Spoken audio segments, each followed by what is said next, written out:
on to the big news from this week, and it is the results are in for our third annual Weekly Dartscast Awards. We're going to touch on the awards in a moment, what we made of them, and if we'd have chosen differently, but we'll just run you through a couple of them. We won't go through all 19 of the awards, but Player of the Year, Michael Smith, Josh Rock picking up the Young Player Newcomer, Raymond van Barneveld, the Legend of the Year, the tournament going to the PDC World Championship, commentator Wayne Mardle. We had the checkout of the year, the 161 from Mensah Suljovic in the World Championship, the miscount, Jamie Hughes going 7 darts into a 9-darter and hitting treble 19, second dart on a 144 to leave 27, and our guest of the year was Paul Lim, and I'll leave you to reveal the result of the tip of the year as well, because I'm as disappointed as you are that you didn't pick it up. But give us your reaction to the results. What did you think?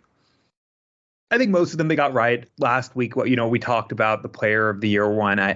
I think I would have voted Michael Van Gerwen, but it was very close between him and Michael Smith, and one of the people who didn't get nominated, Bo Greaves, in my opinion. And I don't think there was a wrong answer between those three. I think there was a good case to be made in any of those directions, but I was leaning Michael Van Gerwen for Player of the Year in the end. So it's one I would have voted differently, but I can't say anyone got it wrong. I think all three had phenomenal years in different ways. Manager of the Year, I thought it would be Mark Pritchard, who is Michael Smith's manager.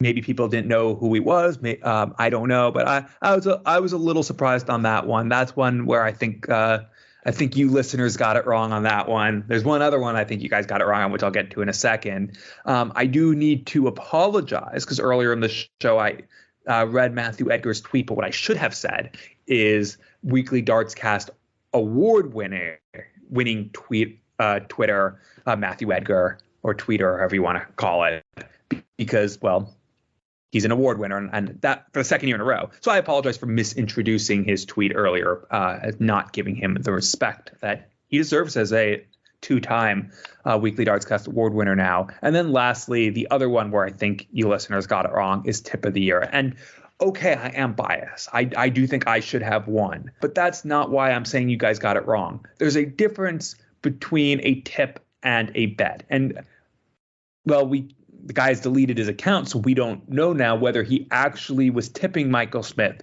to win the Grand Slam and the World Championship, or if he saw what was really favorable odds for something that had a decent likelihood of happening. The latter is just taking advantage of good odds. If he had actually said, no, I think he's winning these two specific events, then yeah, Tip of the Year. He got it right. But I think it was just, maybe it's the bet of the year. It was definitely a good bet, but there is that difference. He took advantage of the odds. I said Michael Smith would win 2 majors over the course of the year. I didn't say which 2, but when there were only 3 events to go and I was sticking with him, I did say which 2. I said it would be the Grand Slam. I said he would not win the Players' Championship final, and then I said he would win the World Championship. So you know what? I made that same tip. So why didn't I get the votes? Maybe because after 7 years, you guys are rightfully sick of hearing me talk, and especially talk about myself. But I feel a little aggrieved that I didn't get that award. I don't know if I could ever forgive you guys. Okay, I already do forgive you guys.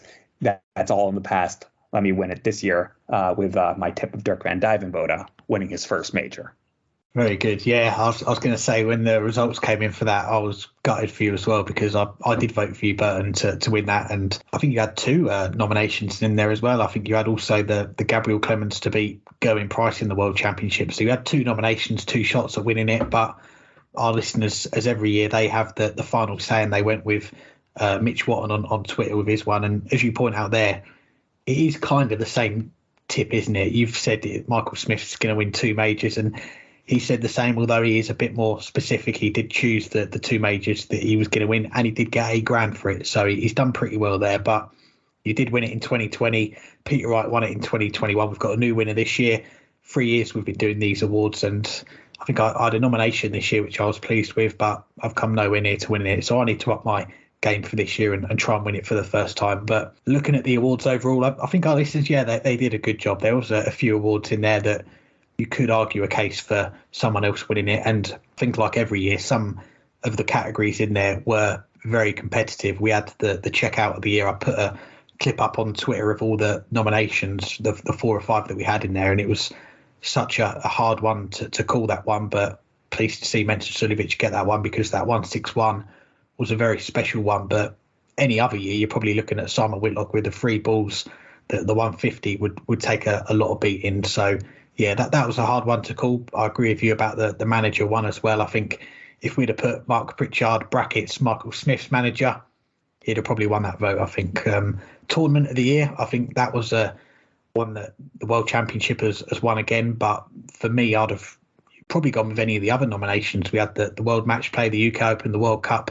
For me, as a tournament from start to finish, they were a bit more entertaining than that for me. But yeah, just want to say as well, big thanks to all of our listeners that got involved in nominating for the awards, voting for the awards as well. We had record numbers for both parts of it, and it was just good to see so many of you guys get involved in some way. It seems to be something that's growing each year, so do appreciate the support for that. And also thanks to the winners that got back to us. I know it's a strange time of year. Some of the players are taking their holidays, taking a break from darts before the season starts up for a lot of them, but quite a few of them getting back to us with a short video to accept the award. And that's a big part of it as well for us, is seeing the winners recognise the awards, thanking the listeners for voting them to win it. And as I say, some of the winners were on holiday, so we couldn't get anything over from them, but we appreciate everyone that did send one to us. And yeah, I guess we'd better start planning for next year's awards. We had 19 awards. Maybe we can up it to an even 20 this year. But yeah, the main one for me is that tip of the year. Hopefully I'll be able to put something together a little bit better this year and try and win that prize this year.